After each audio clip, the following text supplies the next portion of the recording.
B2B marketers, welcome to B2Beacon's first installment of our Leadership in Luminary series.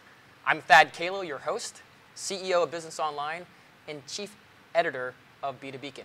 So we are here today in Chicago, the Windy City, which happens to be host to one of the largest and most respected B2B marketing events in the world and associations, the BMA. And I'm here with some fantastic women in digital marketing today. I've got Sandra Girardi, who is the CMO of the Marketing Network, as well as president of the Colorado chapter of the BMA. We have Jill Rowley, who is the social selling evangelist, as well as named top 30 for Forbes' most important influential women of social selling, or people of social selling, if you will. Is that fair?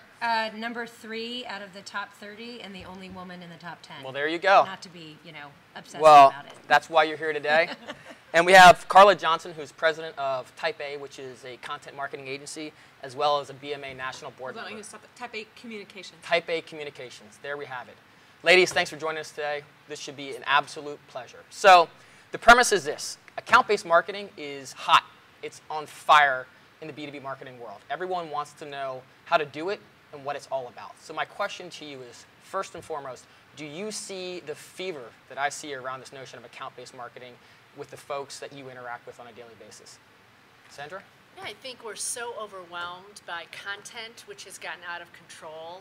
Marketers are guilty, right? We've thrown a lot of content out there and no one's listening. So getting someone's attention is number one. And the way you can do it by targeting and having more personal conversations in account-based marketing, to me, is the way to cut through the clutter and really be heard and stand out. Okay, love it. Jill? Yeah, I mean, it's about being personal and relevant and knowing your ideal customer profile and then talking to them in a very market of one way. And so account-based marketing allows you to personalize at the industry level, at the company level, and at the person level.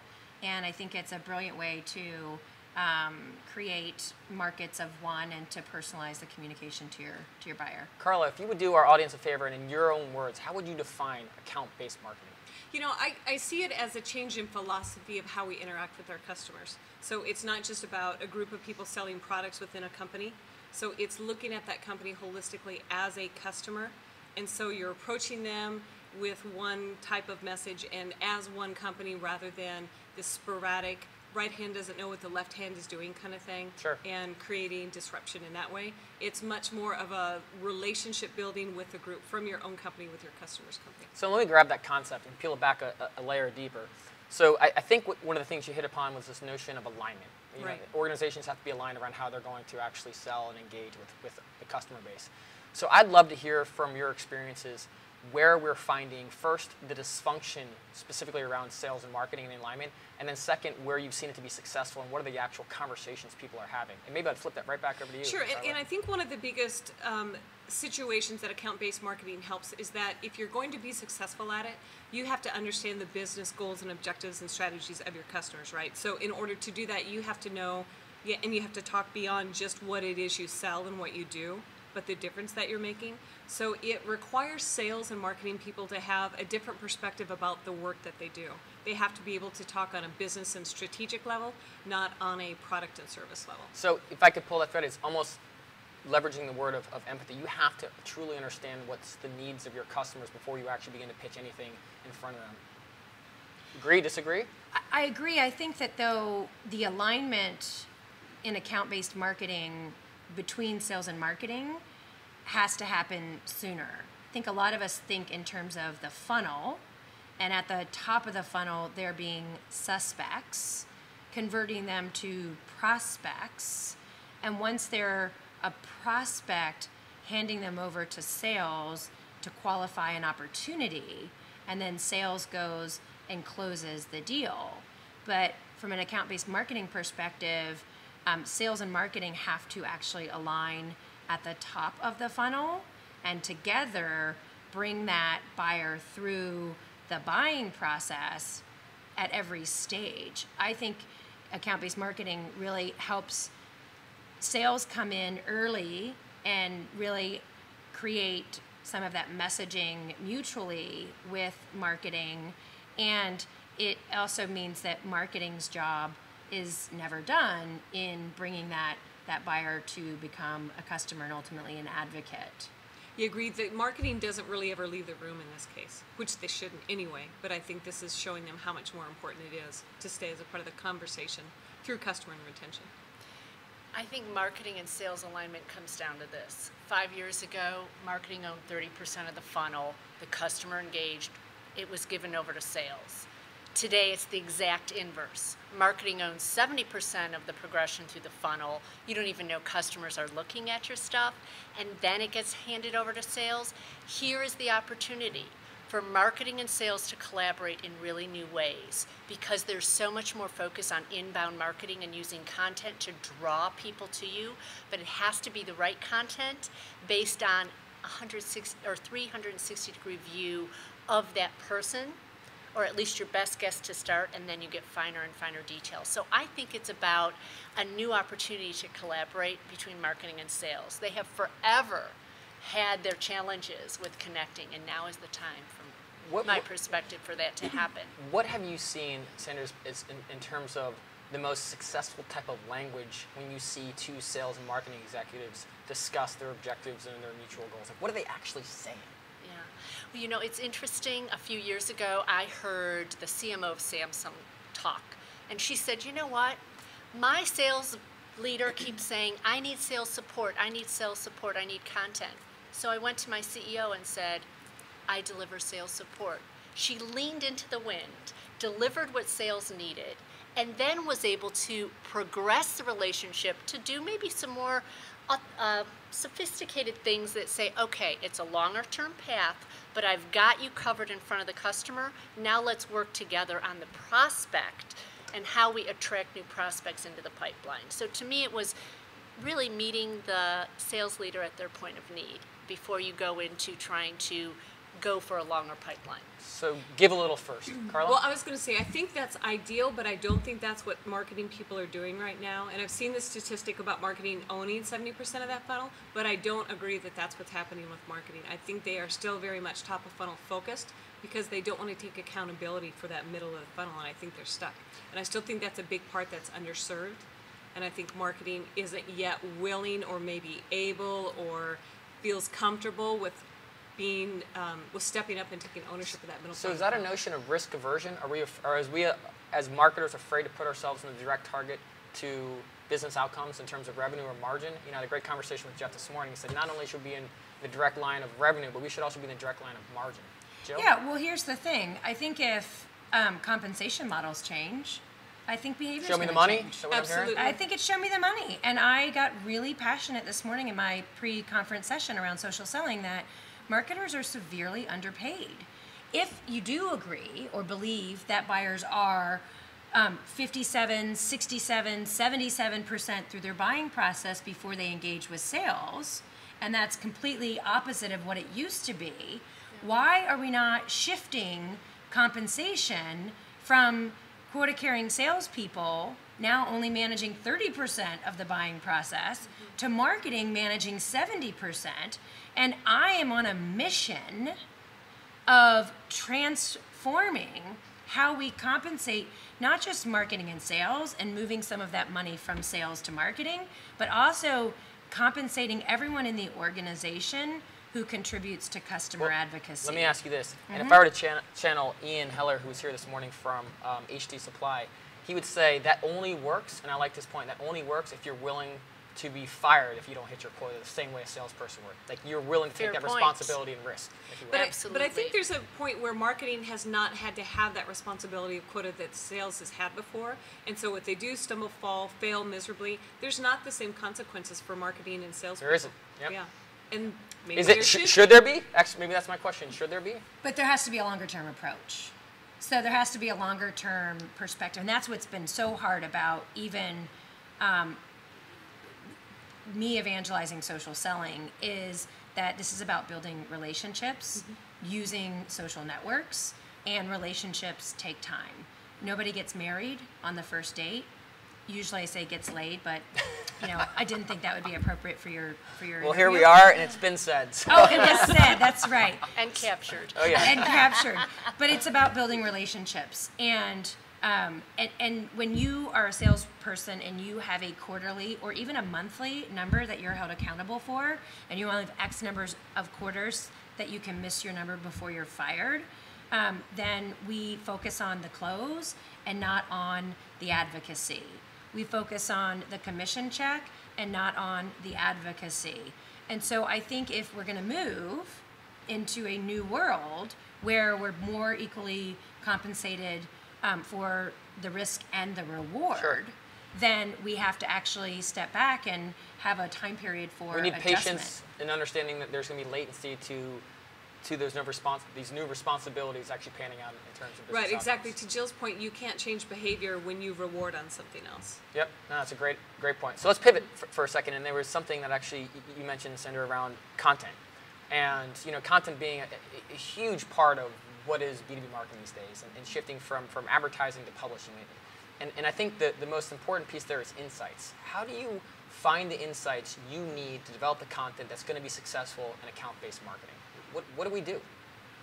Well, you need to use data, and everybody thinks data is based on all these hard, cold facts, and it doesn't give you the emotional insights, and I argue otherwise. How so? I think data helps you find the people who might have an interest in what you can provide, and then you can use data to target those people with the messaging you think will resonate. And as you begin to engage, you develop emotional intelligence around those individuals. So that's how you develop and deepen the relationship and really get engagement. So you sort of start with data, IQ, and then you move it to EQ, emotional intelligence. How are you measuring EQ? That's an interesting concept. Well, I don't know exactly how to measure it except to say engagement and the relationship progression is a key measure. But since you asked about measurement, I will say I think a marketer today who doesn't sign up for revenue as a measure of success is probably one who's missing the boat. Yeah, absolutely. So Jill, being very steeped in the social selling world, how do you find the insights to be relevant to the conversations you're having with your prospects or on behalf of your clients' prospects? Yeah. So you started with content, and content is the currency of the modern marketer. It's also the currency of the modern sales professional. And I'm actually have always been someone who uses content as my way to circle back, check in. A lot of salespeople circle back and check in based on their quarter getting closer and closer to the end, versus I would read what my buyers read and share that content across my social networks. How do you scale that? If you're reading what your buyers read, you're reading a lot of stuff. Yeah. Right? Well, it's my job, because the old pitchy, selly, always be closing isn't working anymore. And so for me to have a conversation that leads with insight and value, that I am a trusted expert to my buyer, that I know the world in which my buyer lives, I need to read B2B Magazine. I need to read Chief Content Officer Magazine. I need to listen to your podcast. I need to watch YouTube videos of Beth Comstock at GE. If she is my potential buyer, I need to get in her head. And so I need to be a content connoisseur as a sales professional. Sure.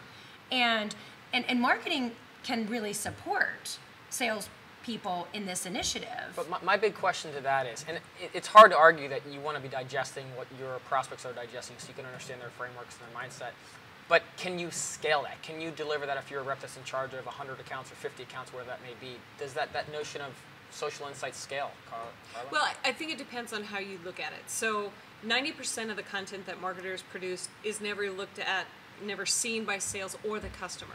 So What I a think travesty. It is. But I It think is. marketers are in this habitual produce, publish. I mean, from a media perspective, they're publishing, but nobody's reading. So what they're also doing is that they're not looking at the content that they're producing as a digital conversation. So they're looking, if you looked at how marketers behaved with their customers, all they're doing is talking at them, turning around, talking at them, turning around. They're not having a conversation. So what's missing and how you start to get those insights are that you have these conversations with customers and you adjust content along the way to respond. But unless you really have that two-way conversation, And I hear lots of people say, you know, brand storytelling, super important. It is important, but there's also the time where you have to listen to your customers. Because unless you listen to your customers deeply, then you're not going to know how to adjust that conversation. So then when you talk about scale, Yep. so I look at HP. They have, a friend of mine is their director of sales enablement. So what they've actually done is created a sales enablement team that works between marketing, communications, and product development and sales. And so they're this hub.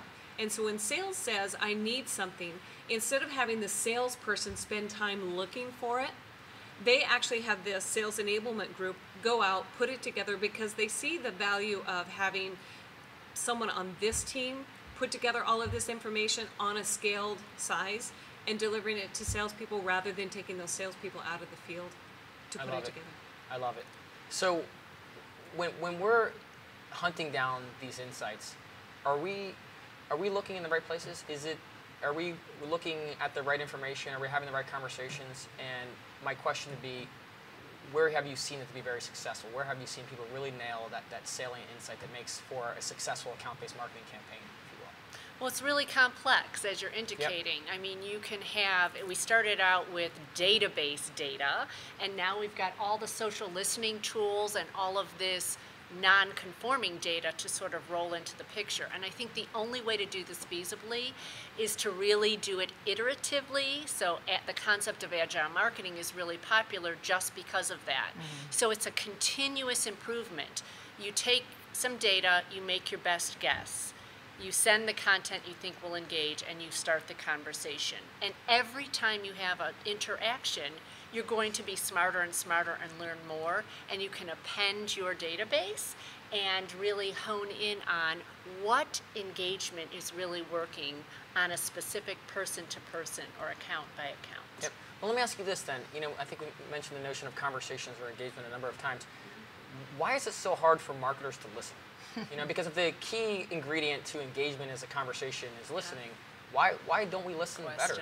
I think it's ready to jump on this. Well, I say this because most marketing people have never been in sales. And I remember when I first went from marketing to sales and sat down the first time in front of a customer with what I thought was fabulous information, I wouldn't even put it on the table because I realized it's in that point of proof, or you know, the point of where the rubber hits the road, mm-hmm. that me as a marketer did not know and could not know what that salesperson really needed because I wasn't a salesperson. And I think until marketers really understand what salespeople are going through and the conversations that they're having, they're going to have trouble with this. So regardless of the data, I mean, I think there's a lot of misinformation and wrong decisions that are made based on data because marketers haven't sat down with the sales team and said, here's what the data says, but what is it that you're actually seeing in the field? Does this make sense?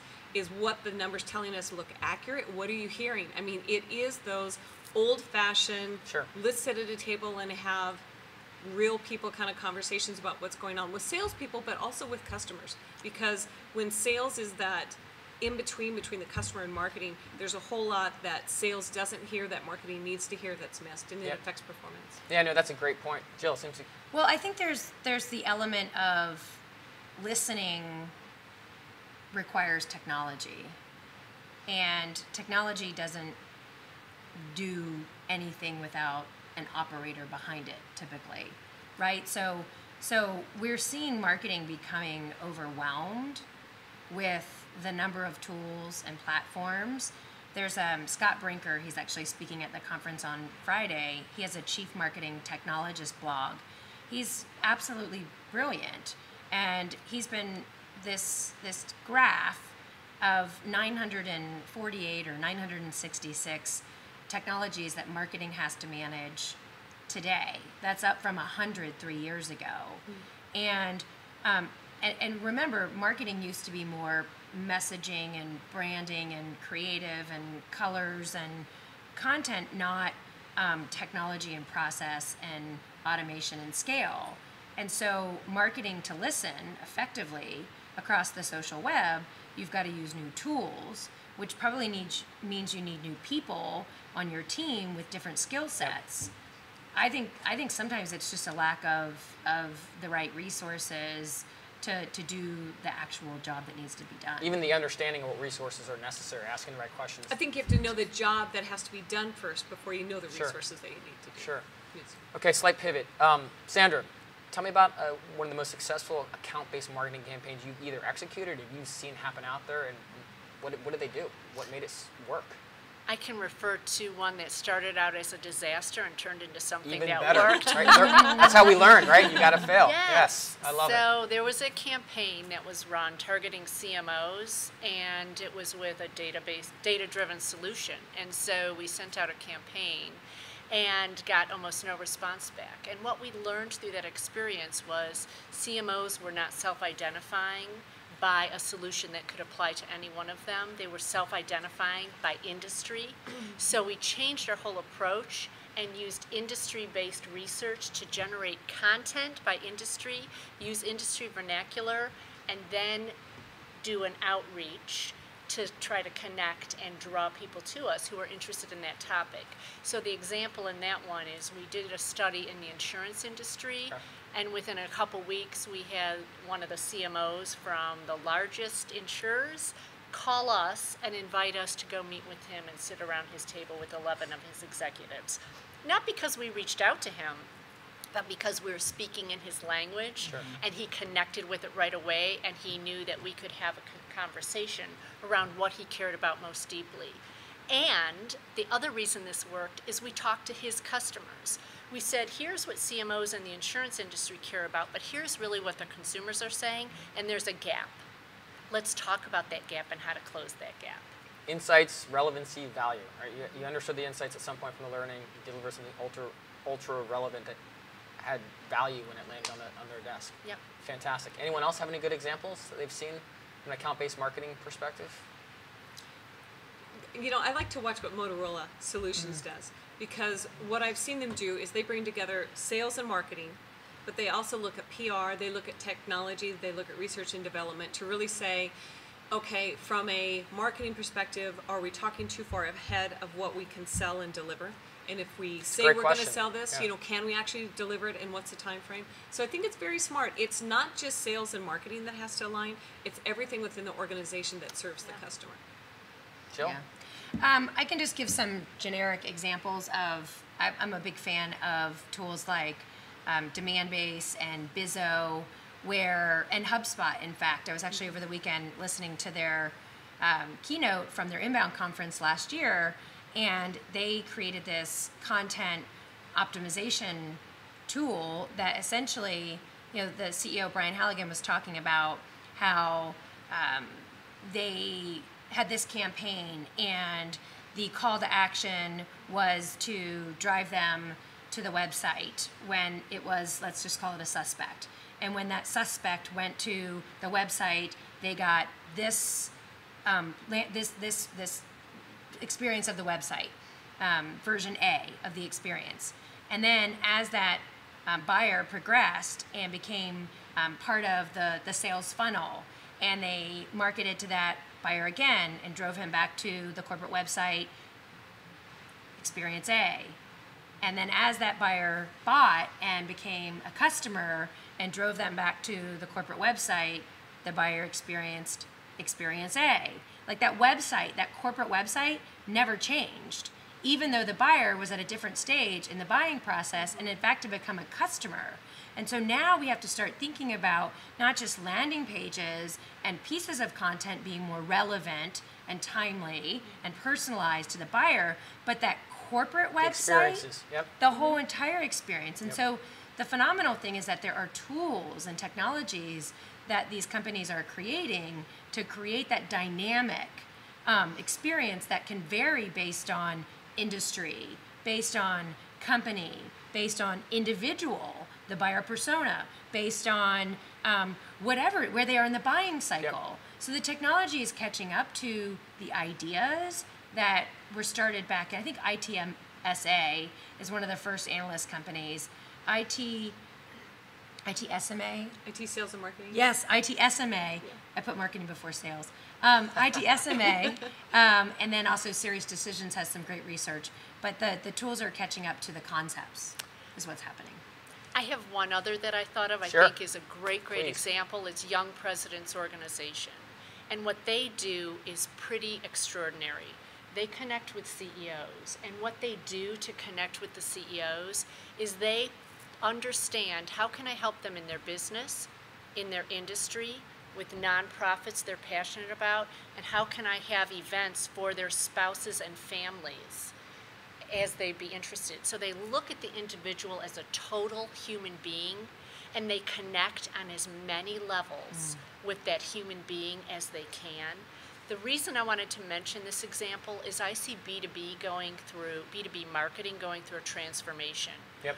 We don't sell to a business, we sell to an individual, and when they write us a check, they're signing the check as a representative of the company versus a personal check. But it's still a human being, and Sure. I see B2B marketers really stepping up to embrace this. It's not easy, but understanding that human being holistically, not just from a business perspective, to me is going to be the best account-based approach you can adopt. I love it. And if I could pull that thread just one layer deeper, is while we're selling to people, we're also selling to multiple people, especially in the business buying journey, if you will.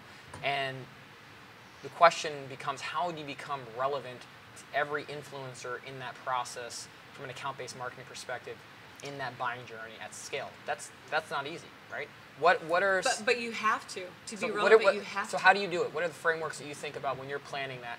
When you're planning an account-based marketing campaign around those multiple influencers, Carla? Well, I think a big part is that you have to actually have very detailed, relevant personas, because there are so many marketers who Sure. don't use personas, or if they have them, they don't share them with sales, which I'm always amazed about, because personas deliver insights to salespeople too that they didn't know. Yep. So maybe that persona for a buyer, you're not able to get to that buyer, but then you need to know who's influencing that person. And that's who you have to target if you can't get directly to that decision maker. Yep. Because that notion of social proof persuasion can become the largest tipping point in that buying process. That's If right. someone has forwarded something on from someone they trust, right, Jill? Well, it is. It's if you look at the Edelman Trust Survey, buyers trust companies at about 33%. Buyers trust other buyers at 92%. Power to the people. And so also, if you think about, you're talking about the buying committee, it's not just the buying committee in the conference room anymore.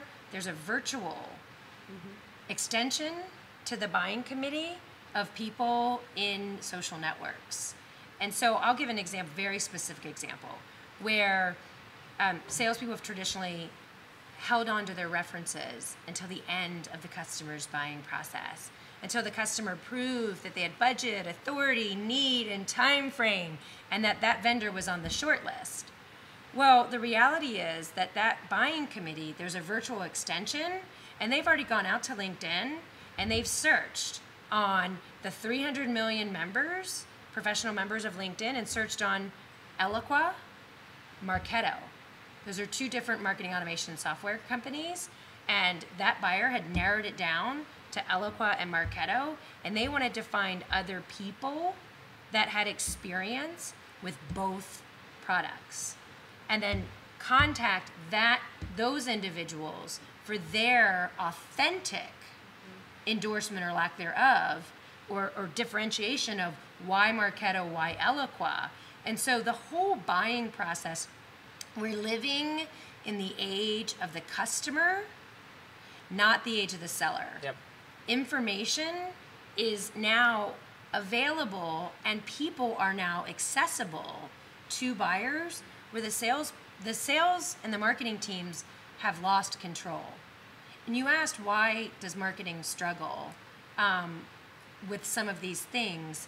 And it's, I think it's a control issue. I think from a messaging, controlling the message. We've typically had the ability to talk about what we wanted to talk about, how we wanted to talk about it, in the vehicles we wanted to deliver that over the years, and that has shifted in a major way over the last just couple of years, right? I mean, I think that's Customers where have choice, Yep. and they have voice. And so if a salesperson overpromises and underdelivers, negative Nancy, the customer, takes to social media no one talks no one about- wants that. You don't want you want positive Patty. I love it. So I could go on probably for the next 2 hours on this topic, but I know we all have to be somewhere. So if we could take maybe the next 30 seconds each to wrap up, what what advice you would give our folks out there in terms of what they should be doing but they're not doing in relation to account-based marketing in the B2B marketing world, if you will. What do they need to be thinking about? What frameworks, what tactics, what just general advice do you think is important for these folks to know? Who wants to grab that? You guys look at me like I'll go. Okay, Sandra. Yeah, number one, leverage insights. Data is your friend, but what you do with the data is most important. Number two, in order to scale and connect, be the hub. Be the thing that brings together interested parties with common interests and build that collaboration and connectivity and reaching that ecosystem of influencers, advocates, and potential buyers. To me, if you just do those two things, it's a great start. I love it. Jill? I would use the frameworks and methodologies that already exist from the analysts I've already mentioned. And so I would actually go get religion on existing framework and methodology from a Serious Decisions or an ITSMA, and or there are certain technology vendors who support account-based marketing. And so I would go and consume as much content about the topic of account-based marketing before you start to try to do account-based marketing. Well, and I would say what you have to do before you do any of this is establish a mindset that this is change management that we're going through. It's not just saying we're going to act differently. You have to think differently first before you can act differently. And so really, to bring about this kind of change, you have to realize that you're changing mindsets, not just skill sets. That was fantastic.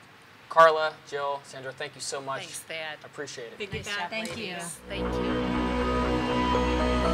you.